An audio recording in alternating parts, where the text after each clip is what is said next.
You are listening to the Scholar Circle, scholarcircle.org. I'm Maria Armoudian. What have been the effects of Vietnam's invasion of Cambodia in 1979 and its overthrowing of the genocidal Khmer Rouge government? Our contributing host, Doug Becker, explores. I'm Doug Becker. In 1979, Vietnam invaded Cambodia and overthrew the Khmer Rouge government. This government had committed genocide since its seizure of power in 1975. Vietnam's motivations have been asserted in a wide range of explanations, from the advancement of communism based on Marxist-Leninist ideology to humanitarian interests in protecting Vietnamese populations targeted by the Khmer Rouge in their genocide, to a strategic interest in expanding Vietnamese power in the region. In a new book entitled Vietnam Strategic Thinking During the Third Indochina War, Kosal Path examines this decision and its impact. Professor Path is assistant professor of political science at Brooklyn College, and he's joined us for this conversation. So first, Professor Path, what conditions in Cambodia led to Vietnam's decision to invade? What was going on in Cambodia that would compel an invasion? It's a long story. I'm going to give you a brief history of the conflict between the Cambodian communists and the Vietnamese communists. Going way back to 1930, the Communist Party of Indochina was created in 1930.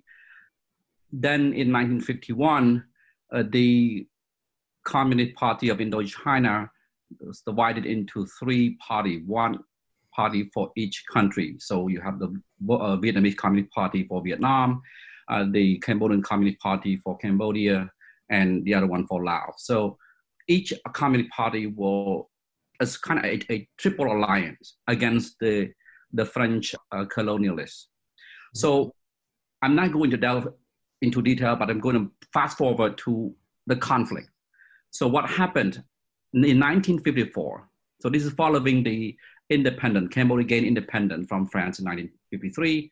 So what to be done after that? So you have several factions in Cambodia. You have Sihanouk regimes, the Sangkum Rianayum government, which is very popular, in control and supported by the French. And so after the Paris Peace Conference in 1954, the communists, the Khmer communists, Cambodian communists, were not part of the conference. Unlike the Vietnamese, unlike the Laotian Communist Party, they were part of the conference. So the Khmer communists were not invited to be part of the conference. Instead, the Sihanouk regime was part of the conference. And so in 1955, the conference decided that the Sihanouk Sangkum Rianayum will organize a party, a general election. All parties in conflict were invited to be part of the election. But the Khmer communists knew very well that they would not be able to win the election under Sihanouk repressions and also with the support from France. So what they decided to do is that they're going to split the party. They're going into hiding. So it's about 2,000 of 3,500 strong decided to go to North Vietnam with the communists, the retreating communists. Some decided to stay behind and continue the kind of secret cell, communist cell, within the Sihanouk control regime. So in 1961, this is really after years of repressions by the Sihanouk regime, the Khmer communists was on the retreat. So they were weakened tremendously.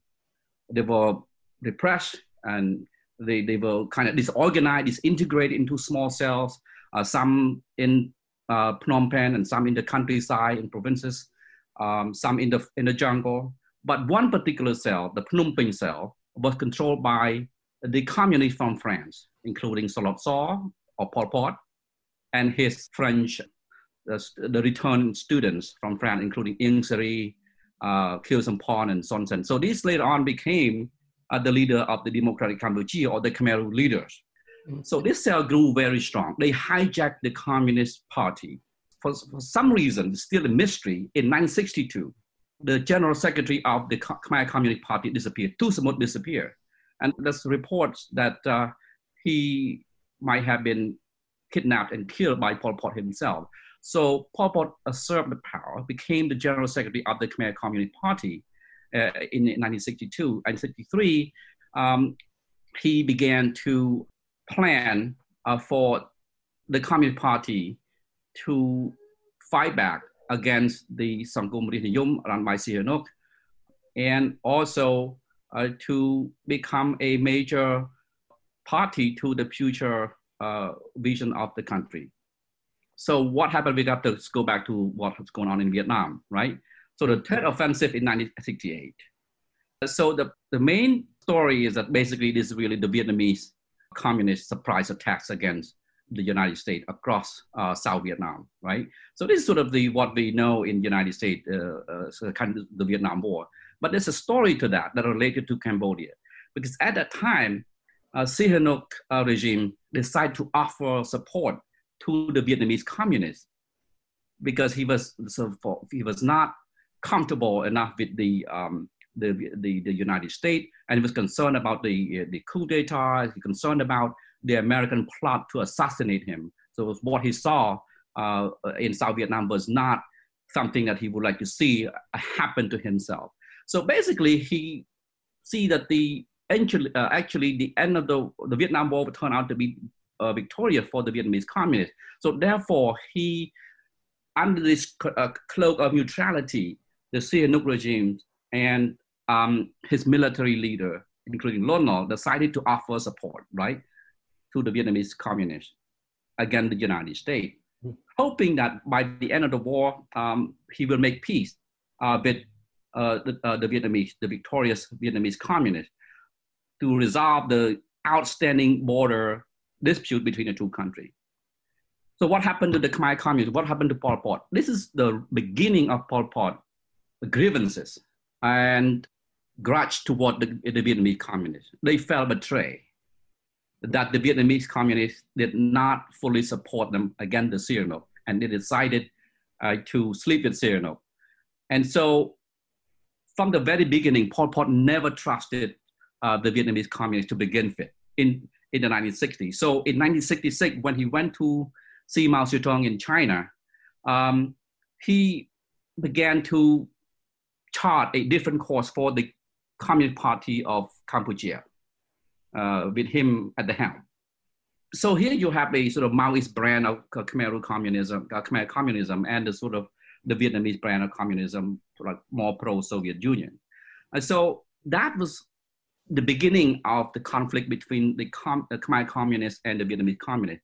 So by 1973, the conflict turned to be very serious. Once again, the Cambodian communists were not part of the January 1973 Paris Peace Conference.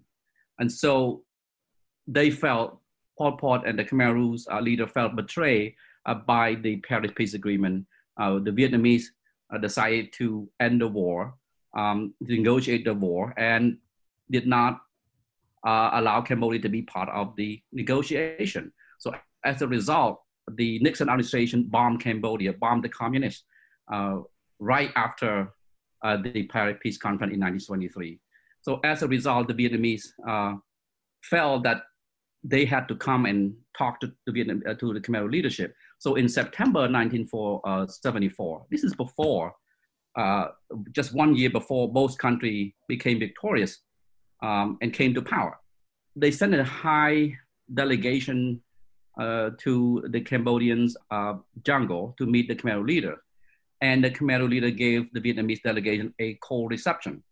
And one of the major conflicts that I saw in the sort of secret memo report back then is that the Pol Pot Khmer Rouge were very, very upset about the outcome of the Paris Peace Agreement in 1973, that the Vietnamese betrayed them. Because of that negotiation, because of that Paris Peace Conference, the Nixon administration decided to bomb Cambodia, and a lot of communists were killed, a lot of the sanctuary were destroyed. And so that's the major break. And the Khmer Rouge communists began to purge all Khmer communists who were trained by the Vietnamese, trained by the North Vietnamese. This is well before the genocide that took place in Cambodia. This is well before they came to power in April 1975. So that is a one major conflict, historical conflict that between the two communist parties. So, but the other part of the conflict that plays such an important role that triggered the Vietnamese communists to attack, to invade Cambodia, it began with a kind of irredentist nationalism. So when when the Khmer Rouge came to power in Cambodia in 1975, April 75, the next month in May 1975, they began an assault to take over islands, some of the islands in the Gulf of Thailand from the Vietnamese control, and began to, this is the beginning of the Khmer Rouge assault, attack on Vietnam. The plan is to take over lost territory from the Vietnamese, right? So territory is central, was also central to the Khmer Rouge initiation of attack. So to be clear, the Khmer Rouge attacked the Vietnamese first, and they thought they could win the war, at least to take over a large section of the territory, and then began the negotiation. But the Vietnamese responded with massive attack and they decided to retake all those islands and territory quickly after the Khmer Rouge assault. So the Khmer Rouge failed to do that, but they did not stop. They continued to attack into Vietnam. So this is the beginning of the conflict. From the Vietnamese perspective, they were puzzled why the Khmer Rouge, much weaker than the Vietnamese Communist Party and the military, and why they decide to attack Vietnam first. And so this was a puzzle. And the only logical explanation from the Vietnamese perspective was that it must be Beijing behind them. Beijing supported the Khmer Rouge, and that's why the Khmer Rouge had the prowess to attack Vietnam. And so between 1975, this is a critical period, between 1975 and 1977, the Vietnamese were starting the situation, right? The starting situation. So they decided not to invade Cambodia back then.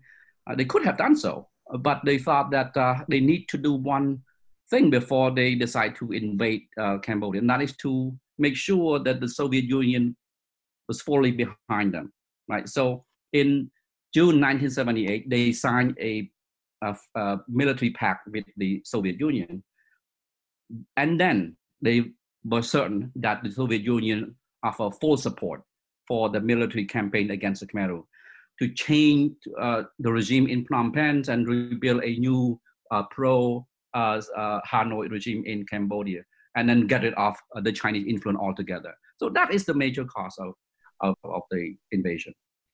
Okay, so this is interesting in that this is a conflict that frequently gets described in our field of international relations as an element of the so-called strategic triangle, because you've got the Chinese-backed Khmer Rouge in Cambodia, and you've got the Soviet-backed Vietnamese, and then, of course, the U.S. having to make a decision on whether or not they can open a rift between China and the Soviet Union. But what you're describing is that the conflict itself was driven, is it fair to say, more by personality or personal decisions about the leadership of the subsequent communist parties, and in particular the Vietnamese communist government's refusal to fully back Pol Pot and instead support his adversaries or potential adversaries. So Pol Pot seeking out Chinese support,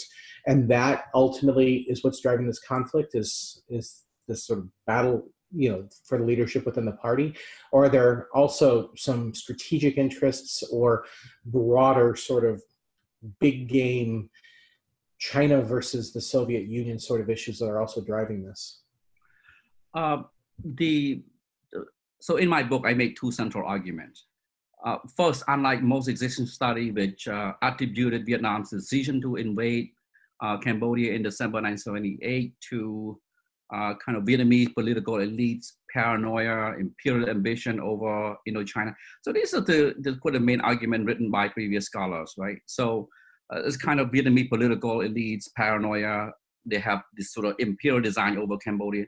And a lot of Cambodians think that too. And the Khmer Rouge in particular thinks that the Vietnamese always have this imperial design over Cambodia.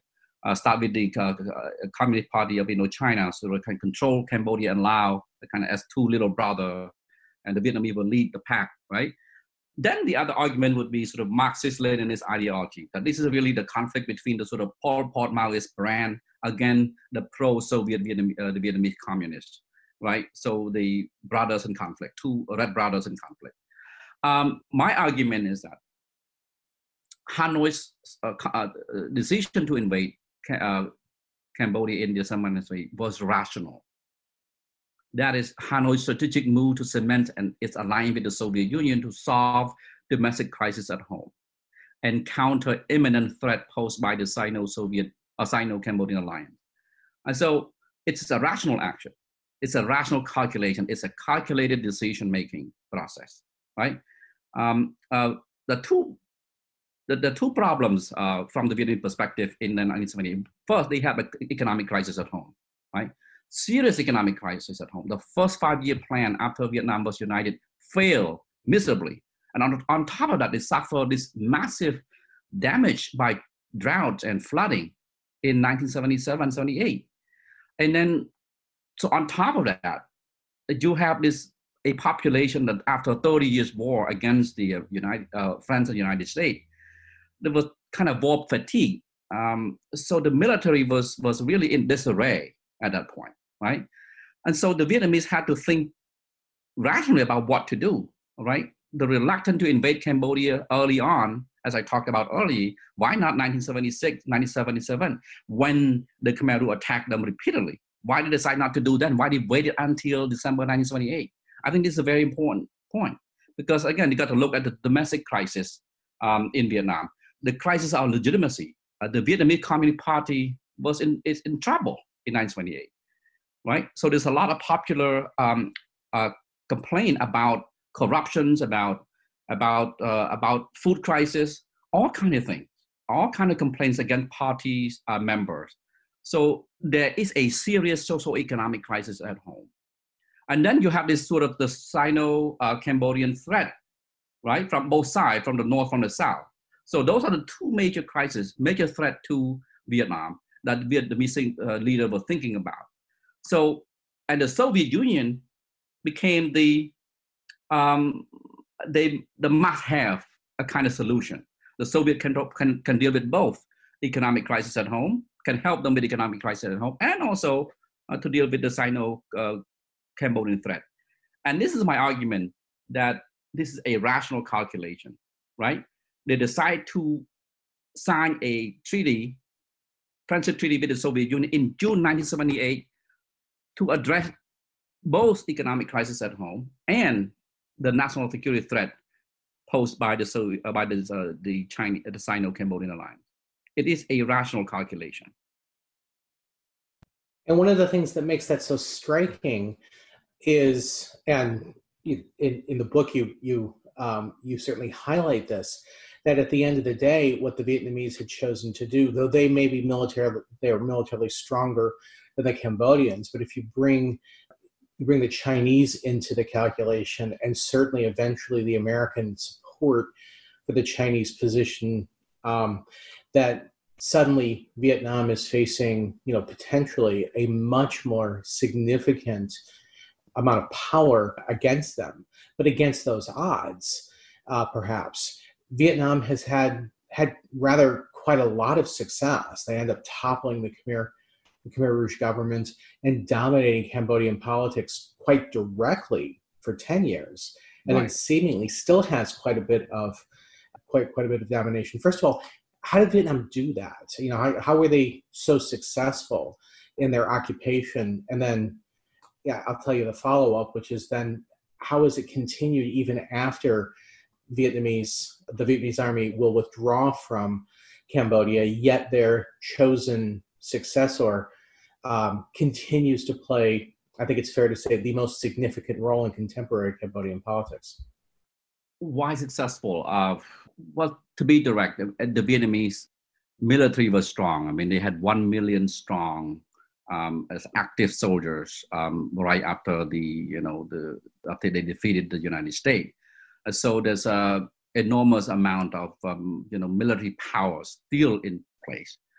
despite the fact that I said that some military personnel were released from active duty to do economic work because of the economic crisis, but it's still massive amount of firepower, right, on the part of the Communist Party of Vietnam. And I think I must stress one thing. The success of the Vietnamese Communist Party, in my view, is the ability to mobilize, right? To mobilize resources. And that is extraordinary through the First Indochina War, the Second Indochina War, and the Third Indochina War against the French, the United States, and China. The ability to mobilize was extraordinary. So it's fair to say that the Communist Party of Vietnam and the Vietnamese state is an extractive, resource extractive state. They were able to rally people behind the flag very quickly, using the emotion, combine the emotions and the firepower, and to defeat the Khmer Rouge very quickly.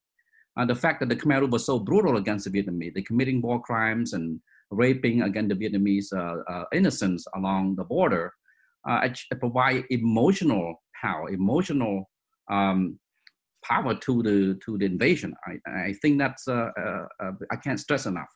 So that's the success of the part of the success is the ability to mobilize, right?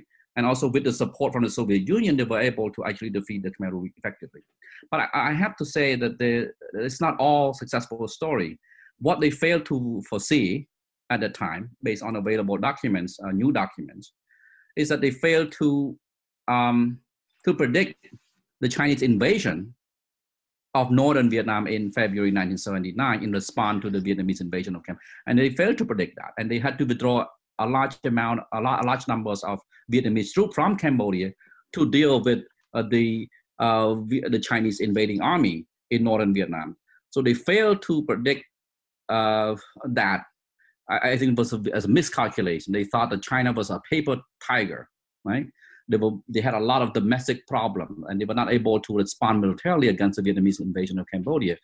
That part was a miscalculation. And that's only the story. If you look at the Vietnamese narrative, it was never a fail. They always had everything figured out. But in the document that I looked at, no, they did not predict that, and led to the Vietnamese failure to predict that cost enormously in terms of economic infrastructure. The Chinese invading army destroyed pretty much northern Vietnam economic infrastructures, roads, and livestock, and so on.